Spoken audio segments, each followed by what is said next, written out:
Hello दोस्तों, मैं अभिनंदन मिश्र आप सभी का एकलव्य एकेडमी के यूट्यूब चैनल पर हार्दिक स्वागत अभिनंदन करता हूं। पिछली कक्षा हम लोगों ने संधि के बाद हम लोगों ने व्यंजन पढ़ा था। ठीक है, उसके बाद हम देखेंगे समास। ठीक है, थोड़ा सा तबीयत ठीक नहीं है तो जितना हो सकेगा मैं बताऊंगा।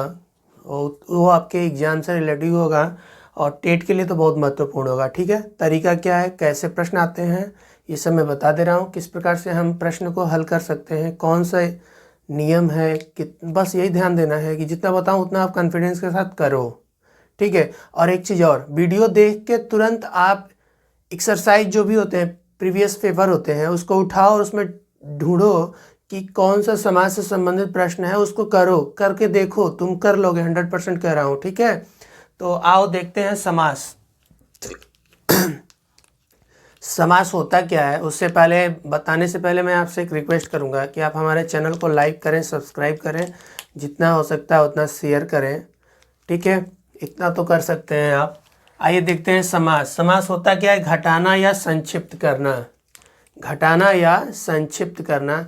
और संधि क्या होता था, संधि में हम तोड़ते हैं, विस्तार करते हैं। ठीक है, लेकिन यहाँ पे क्या है, वो तोड़े हुए या जो भी है वर्ण, उसको क्या करते हैं, संक्षिप्त करते हैं, छोटा कर देते हैं, घटा देते हैं या संक्षेपीकरण कर देते हैं। ठीक है, इसका मतलब हुआ कि दो पदों का ऐसा समूह जो संक्षिप्त रूप से पद के समान अर्थ धारण कर ले। मतलब जो ये कहना चाहता है, जैसे राजा की रानी बोला है, क्या, राजा की रानी। देखो इतना बड़ा है, हमने एक वर्ड में क्या कर दिया, राज रानी।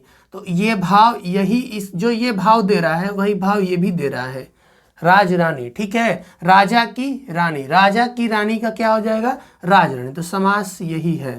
ठीक है, अब इसी में पूछेगा कि ये कौन सा समास है। ठीक, तो ये आगे हम समझेंगे कि ऐसे जब आए तो कौन सा समास होगा, क्या होगा। ठीक है, बोला है राजा की रानी, तो राजा की रानी में क्या हो जाएगा, राज रानी।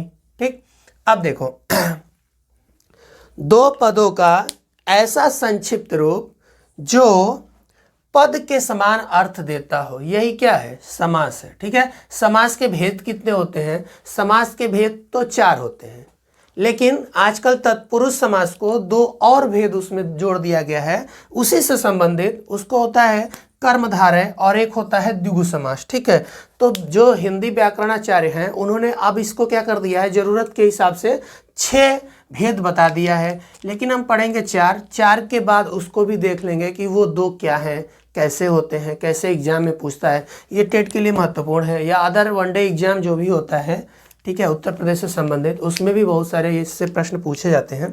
तो हम देखेंगे जरूर इसको भी, कर्मधारय को भी और द्विगु समास को भी। तो मतलब क्या हुआ, पहला जो होता है वो क्या होता है, तत्पुरुष समास होता है। तत्पुरुष समास में ही 2 और समास हैं, कर्मधारय और एक होता है द्विगु। ठीक है, एक होता है द्विगु, दूसरा होता है द्वंद्व समास, तीसरा होता है बहुब्रीहि समास। बहुत महत्वपूर्ण समास है, इससे बहुत सारे प्रश्न पूछे जाते हैं और इसके बहुत सारे अपवाद भी हैं।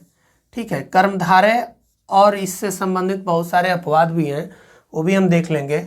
अव्ययी भाव समास, ठीक है, अव्ययी भाव समास, एक समास ये भी है। तो ये कितने हुए, 4, और 4 के बाद 2 जो मैंने बताया वो कौन कौन से हैं, कर्मधारय और द्विगु।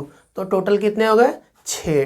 ठीक है, तो जो समास के जो हिंदी व्याकरणाचार्य हैं उन्होंने 6 समास के बारे में बताया है।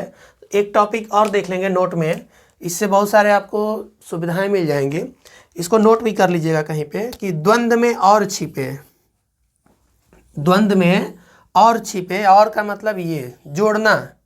ठीक है, द्वंद्व में और छिपे, द्विगु में गणना पदावत है, गणना पदावत है, और बीच में कारक चिन्ह छिपे, क्या छिपे, कारक चिन्ह छिपे, तो तत्पुरुष समास कहावत है। ठीक है, इसी से 3 आपको दिख गया। ठीक, क्या कि द्वंद्व में और छिपे, और मतलब कि जोड़ दे 2 को। ठीक है, हम बताएंगे अभी। और द्विगु में गणना पदावत है, बीच में कारक चिन्ह छिपे, तत्पुरुष समास कहावत है। तो अब तक इतना तो आप लोगों ने समझ लिया होगा कि समास क्या है, घटाना या संक्षिप्त करना। जैसे राजा की रानी को हमने क्या बता दिया, राज रानी। समास के जो भेद होते हैं वो 6 होते हैं, लेकिन मुख्य रूप से कितने होते हैं? 4 होते हैं। हम 6 को पढ़ेंगे। पहला होता है तत्पुरुष समास, दूसरा होता है द्वंद्व समास, तीसरा होता है कर्म बहुब्रीहि समास, चौथा होता है अव्ययीभाव समास, पांचवा होता है बहुब्रीहि कर्मधारय समास और छठवां होता है द्विगु समास। इनके क्रम आप बदल भी सकते हैं, कोई ज़रूरी नहीं है कि इसी आधार पे आप लिखें या इसी आधार पे एग्जाम में ज़रूरी है कि हम हेडिंग डालें, ऐसा कुछ नहीं है। मुख्य रूप से समास 4 भेद होते हैं समास के, लेकिन हिंदी व्याकरणाचार्य ने उसको 6 भागों में बांट दिया है, तो उसकी संख्या कितनी हो गई? 6। ये आपका ट्रिक है, इसको बिल्कुल दिमाग में बैठा लीजिएगा कि द्वंद्व में और छिपे, द्विगु में गणना पदावत है, बीच में कारक चिन्ह छिपे, तत्पुरुष समास कहावत है। समास में पदों की प्रधानता होती है, 2 पद होते हैं, ठीक है। पहला होता है प्रधान खंड और दूसरा होता है गौण खंड, या इसको बोल सकते हैं प्राथमिक खंड या द्वितीय खंड, ठीक है। तो जो 2 पद होते हैं, देखो, पूर्व के पद को पहले का बोलते हैं, पूर्व के पद को पहले का पद बोलते हैं और उत्तर पद को बाद का पद बोलते हैं। जैसे हमने क्या बताया कि भाई और बहन, तो ये तो दोनों क्या है? प्रधान होते हैं, इसमें दोनों प्रधान होते हैं। ये जहाँ पे आएगा मैं समझा दूंगा, तब तक इतना जानिए कि समास में 2 पदों की प्रधानता दी जाती है। पहला प्रधान खंड या गौण खंड, इसको प्राथमिक खंड या द्वितीय खंड भी बोल सकते हैं। और इसमें पूर्व पद को ही अगर देता है, पूर्व पद के बारे में पूछता है तो पहले वाला खंड को पूछेगा, और उत्तर पद अगर कहता है तो बाद वाले खंड को पूछेगा। अब हम देखेंगे समास का पहला टॉपिक जो हम पढ़ेंगे भेद में, द्वंद्व समास।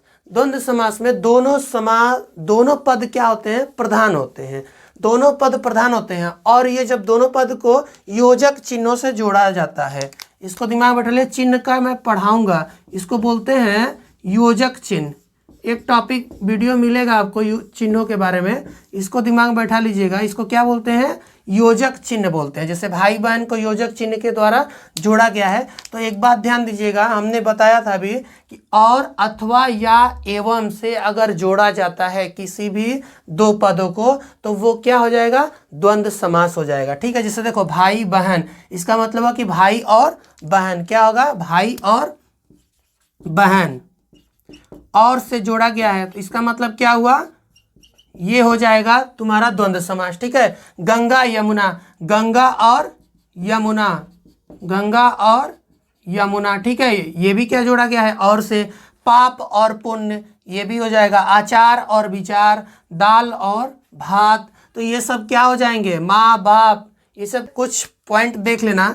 जैसे पूछेगा धर्माधर्म, लाभा लाभ, ठीक है, पापा पाप, ठीक। जैसे देखो लाभा लाभ, लाभा लाभ, इसको जब तोड़ोगे तो ये लिखोगे लाभ धन अलाभ, ठीक है।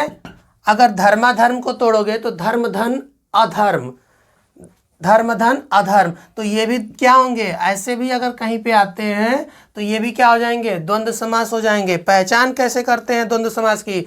दोनों पदों का संज्ञा, सर्वनाम और क्रिया का होना जरूरी है, और सभी पदों में ये सभी होना जरूरी नहीं है। इनमें से कोई भी अगर आ जाता है तो वो किस में चला जाएगा? द्वंद्व समास में, ठीक है। द्वंद्व समास में हमने क्या बताया? दोनों पद प्रधान होते हैं और अथवा या एवं से जुड़े होते हैं। ये भाई बहन, इसमें योजक चिन्ह इस द्वारा देखो दर्शाया गया, योजक चिन्ह इसको बोलते हैं, ठीक है। भाई बहन मतलब भाई और बहन, गंगा यमुना, पाप पुण्य, आचार विचार, दाल भात, धर्माधर्म, लाभ अलाभ, पापा पाप या माँ बाप, ये सभी क्या है? द्वंद्व समास है। द्विगु समास देख लो, पहला पद संख्यावाची विशेषण और दूसरा पद क्या होता है? प्रधान होता है। ध्यान से देखना, पहला पद क्या होता है? संख्यावाची विशेषण होता है, और दूसरा पद क्या होता है? प्रधान होता है, ठीक है। जैसे देख लो पंचवटी, पंचवटी ये पंच क्या है? 5। चौराहा में क्या है? चौराहा मतलब कि जहाँ से हम चारों दिशाओं में जा सकते हैं। सप्तऋषि मतलब क्या? 7 ऋषि। नवरात्रि 9 दिन 9 रात, ठीक है। ये सब क्या है? द्विगु समास हैं। ये सब क्या है? द्विगु समास हैं। दिमाग में बैठा लेना, जहाँ भी गणना की बात हो या संख्याओं की बात हो वो क्या हो जाएगा? द्विगु समास हो जाएगा। बहुत आसान होता है, इसमें बहुत ज़्यादा सोचने समझने की जरूरत नहीं है हमको। सप्तऋषि, चौराहा, पंचवटी, नवरात्रि, ठीक है, ये सब क्या है? द्विगु हैं। अब देखेंगे अगला बहुब्रीहि समास। बहुब्रीहि समास बहुत अच्छा होता है, सबके गुरु होता है, ठीक है। इसमें थोड़ा सा समझने वाली बात यह है कि इसमें दोनों पद जो होते हैं अप्रधान होते हैं, और तीसरा इससे जो भाव उत्पन्न होता है वो क्या होता है, प्रधान होता है। आओ देख लेते हैं। बोला है कि किसी शब्द का पहला पद, क्या पहला पद संख्यावाची हो। हमने अभी द्विगु में भी बोला था कि पहला पद क्या है, संख्यावाची विशेषण है और दूसरा पद प्रधान है, लेकिन यहाँ क्या है, हो। परंतु ध्यान देना, परंतु दो पद मिलकर मतलब दोनों जुड़ के कोई तीसरा अर्थ दे, क्या दे, कोई तीसरा अर्थ दे, वो क्या हो जाता है, बहुब्रीहि समास हो जाता है। समझो, देखो मतलब क्या हुआ कि दोनों इसके पद क्या हो जाएंगे, अप्रधान हो जाएंगे, और जो तीसरा भाव देगा वही क्या हो जाएगा, प्रधान हो जाएगा। ठीक है, किसी शब्द का पहला पद संख्यावाची हो परंतु दो पद मिलकर कोई तीसरा अर्थ बता रहा हो, वो क्या हो जाएगा, बहुब्रीहि समास हो जाएगा। बस थोड़ा सा सोचने की बात है। जैसे देखो, चतुरानन, जिनके पास चार मुख हो, ब्रह्मा जी को आप जानते हो। एक चीज और ध्यान देना, किसी भी शब्द में अगर बोलने पे अगर आपको फिगर दर्शा दे जाए, अगर आपके दिमाग में कोई प्रतिबिंब दर्पण आ जाए, फिगर जिस व्यक्ति का आ जाए, उसको हम क्या कर देंगे, बहुब्रीहि समास कर देंगे। देख लो, चतुरानन, चतुरानन में तुरंत क्या आ रहा है, ब्रह्मा जी का मुख आ रहा है। क्यों, क्योंकि उनके चार मुख थे। ठीक है, अब देख लो दशानन, दशानन किसको बोलते हैं, रावण को बोलते हैं। रावण का चित्र आया जिनकी 10 सिर हो, दशानन। ठीक है, त्रिनेत्र, त्रिनेत्र किसको बोलते हैं, शंकर जी का, किन क्या मतलब 3 आंखें थी उनकी। ठीक है, तो ये त्रिनेत्र, उनकी भी फिगर आ गई। ठीक है, चतुर्भुज, जिनकी 4 भुजाएं हैं, विष्णु भगवान को दर्शा दिया, तो फिगर क्या आया, विष्णु जी का। चंद्रमौली, जिनके सिर पर चंद्रमा विराजमान हो, उसको क्या बोलते हैं, चंद्रमौली बोलते हैं। तो तुरंत किसका फिगर आया, शंकर जी का। इसका मतलब ये हुआ कि अगर किसी शब्द को बोलने से अगर किसी का प्रतिबिंब अगर हमको दिखाई दे या दिमाग में बैठ जाए, तो उसको भी क्या बोल देंगे, बहुब्रीहि समास बोलेंगे। या वैसे नहीं समझ में आ रहा है तो दो पद मिलकर कोई तीसरा अर्थ दे रहा हो तो वो क्या हो जाएगा, बहुब्रीहि हो जाएगा। ठीक है, ये देख लो, इसमें कोई तीसरा अर्थ दे वो क्या हो जाएगा, प्रधान हो जाएगा। वही क्या होगा, प्रधान पद हो जाएगा। ठीक है, और दोनों पद जिससे ये मिल के बनते हैं वो क्या होते हैं, अप्रधान होते हैं। तो ये कर्मधारय समास, कर्मधारय समास में एक पद विशेषण होता है और दूसरा विशेष्य होता है। अब विशेषण क्या होता है, आप सबको पता है कि जो संज्ञा और सर्वनाम की विशेषता बताता है वो क्या होता है, विशेषण होता है। और विशेष्य क्या होता है, जिसकी विशेषता बताई जाए वो क्या होता है, विशेष्य होता है। अब ध्यान देना, कभी कभी दोनों पद विशेषण होते हैं, कभी कभी दोनों पद क्या होते हैं, विशेषण होते हैं। अब एक पॉइंट और दिमाग में बैठा लेना कि पहला पद अप्रधान होता है, पहला पद अप्रधान होता है इसमें, और दूसरा पद क्या होता है, प्रधान होता है। ठीक है, जैसे देखो महादेव, देवताओं में जो महान है उसको क्या बोलते हैं, महादेव। किस में जाएगा, कर्मधारय में। अगर ऑप्शन में बहुब्रीहि होगा तब हम बहुब्रीहि करेंगे। ठीक है, पीतांबर, पीला है अंबर जिसका, किस में चला जाएगा, कर्मधारय में। नीलकंठ, नीला है कंठ जिसका, वो किस में चला जाएगा, कर्मधारय में। लेकिन अगर बहुब्रीहि हो, ऑप्शन में कर्मधारय ना हो तो बहुब्रीहि पे ट्रिक करेंगे। ये भी दिमाग में बैठाना आप लोग। नीलगाय, परमानंद, ये सब क्या है, कर्मधारय समास हैं। लाल और पीला, लाल और पीला मतलब क्या, कभी कभी दोनों पद क्या होते हैं, विशेषण होते हैं। तो लाल और पीला भी क्या है, विशेषण है। दोनों पद क्या है, विशेषण है, इसलिए ये क्या हो जाएगा, कर्मधारय। योजक चिन्ह पे मत जाइएगा, यहाँ पे अगर योजक चिन्ह पे जाएंगे, द्वंद्व समास को करेंगे तो गलत हो जाएगा। आपको क्या करना है, लाल पीला दोनों पद क्या है, विशेषण है, इसलिए इसको क्या कहेंगे, कर्मधारय समास कहेंगे। महात्मा कर्मधारय, अध्यापका कर्मधारय, संदर्भ, ये सब क्या है, कर्मधारय समास हैं। ठीक है, कर्मधारय समास में पहला पद अप्रधान होता है और दूसरा पद प्रधान होता है। तो समझने के लिए इतना बहुत है आपके टेट के एग्जाम के लिए। मतलब क्या कि एक पद में विशेषण और दूसरा पद विशेष्य होता है, पहला पद अप्रधान होता है, दूसरा पद प्रधान होता है।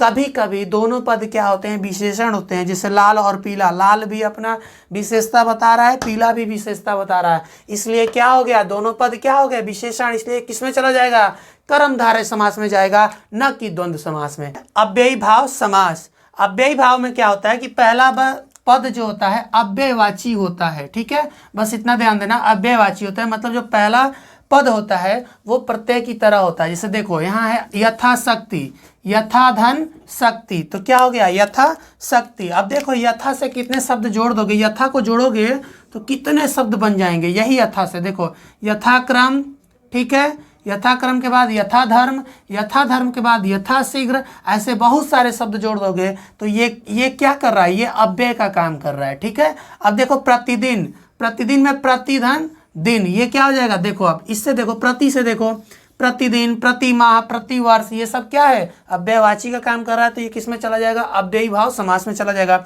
अनुरूप, अनुधन रूप, अनु क्या कर रहा है, जोड़ रहा है, पहला पद क्या बोला था मैंने, अव्यय होता है। जैसे देखो अनु से अनुचार, अनुसार, अनुगम, ठीक है। आमरण, अब देख लो आमरण, आधन मरण, आधन गमन, आधन गंतु, तो ये सब क्या हो जाएगा, अव्यय हो जाएगा, मतलब प्रत्यय का काम करेगा। और देखो जहाँ पे योजक के साथ एक ही शब्द को बार बार दोहराए, मतलब धीरे धीरे, बार बार, कभी कभी, ठीक है, अगर ऐसे शब्द आते हैं तो ये किस में चले जाएंगे, अव्ययी भाव समास में। ठीक है, अब एक बात ध्यान देना, तत्पुरुष समास को मैं कल एक अलग से वीडियो बताऊंगा। ठीक है, तत्पुरुष समास का मैं कल एक अलग से वीडियो बताऊंगा, क्योंकि इसके भेद भी होते हैं और ये बहुत इंपॉर्टेंट होता है, इसमें कारक के कुछ नियम भी यूज किए जाते हैं। ठीक है, इसको मैं कल के वीडियो में बताऊंगा। आज के लिए इतना ही। आप सबसे एक निवेदन रहेगा कि आप हमारे चैनल को लाइक करें, सब्सक्राइब करें, जितना हो सके शेयर करें। धन्यवाद।